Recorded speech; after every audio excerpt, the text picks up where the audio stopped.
खरं तर गेल्या 17 दिवसांपासून प्रशांत कोरटकर हा पोलीस कोठडी आणि न्यायालयीन कोठडीमध्ये होता. मात्र आता हं. 2 दिवसांपूर्वी कोल्हापूर जिल्हा सत्र न्यायालयाने जामीन या ठिकाणी मंजूर केल्यानंतर तांत्रिक कारणामुळे 2 दिवस आहे तो मुक्काम वाढला होता. मात्र आता प्रशांत कोरटकर हा कळंबा कारागाराच्या बाहेर पडलेला आहे आणि पोलीस संरक्षणामध्ये त्याला आहे तो या ठिकाणी घरापर्यंत पोहोचवलं जाणार आहे. प्रशांत कोरटकरच्या वकिलाने या ठिकाणी अशा पद्धतीची विनंती केली होती की ज्यावेळी प्रशांत कोरटकर हा कोर्टाच्या बाहेर पडेल त्यावेळी त्याला घरापर्यंतची या ठिकाणी सुरक्षा आहे ती व्यवस्था केली जावी अशा पद्धतीची मागणी आहे ती केली होती आणि त्यानुसार कोल्हापूर पोलीस हे त्याला घरापर्यंत ती सुरक्षा दिली जाणार आहे. जवळपास 17 दिवस हा प्रशांत कोरटकर म्हणजे 5 दिवस पोलीस कोठडी आणि त्याच्यानंतर जवळपास 12 दिवस या ठिकाणी न्यायालयीन कोठडीमध्ये होता.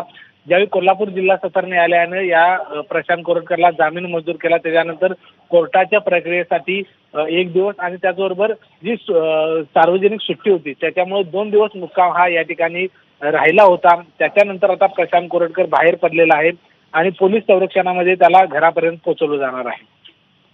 अगदी विजय, सध्याची तुरुंगाबाहेरची स्थिती काय आहे? म्हणजे ज्या वेळेला आपण पाहिलेलं होतं प्रशांत कोरटकर याला न्यायालयामध्ये जेव्हा जेव्हा हजर केलं जायचं त्यावेळेला त्याच्यावरती 2 वेळा हल्ला करण्याचा सुद्धा प्रयत्न झाला होता.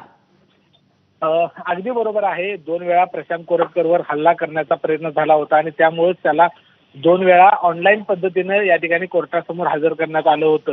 मात्र आता या ठिकाणी सगळ्या कळंबा जेलच्या परिसरामध्ये पोलिसांचा बंदोबस्त आहे तो तैनात करण्यात आला होता आणि कुणीही नागरिक या ठिकाणी या परिसरामध्ये येऊ नये याच्या संदर्भातली खबरदारी आहे ती पोलिसांनी या ठिकाणी घेतली होती.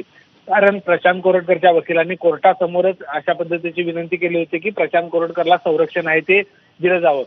प्रशांत कोरटकर जोपर्यंत कोर्टामध्ये होता तोपर्यंत तो एकाकी होता.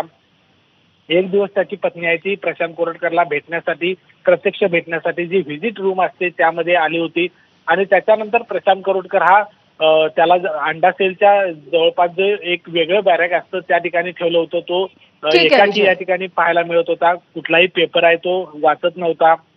ज्या पद्धतीने आपल्याला माहिती मिळालेली आहे त्याच्यानुसार एकाकी तो आपल्या ज्या बॅरॅकमध्ये होता त्यामध्ये एरगाऱ्या घालत होता किंवा स्वतःशीच बोलणं आहे ते प्रशांत कोरटकरचं या ठिकाणी पाहायला मिळत होतं. एकूणच अगदी विजय, आपण बघतोय गेल्या 17 दिवसामध्ये जे जे काही घडलं एकूणच न्यायालयीन प्रक्रिया सुद्धा आपण पाहिली आहे आणि अखेर त्याला जामीन मिळालाय आणि तो आता तुरुंगाच्या बाहेर आलेला आहे. धन्यवाद माहितीसाठी.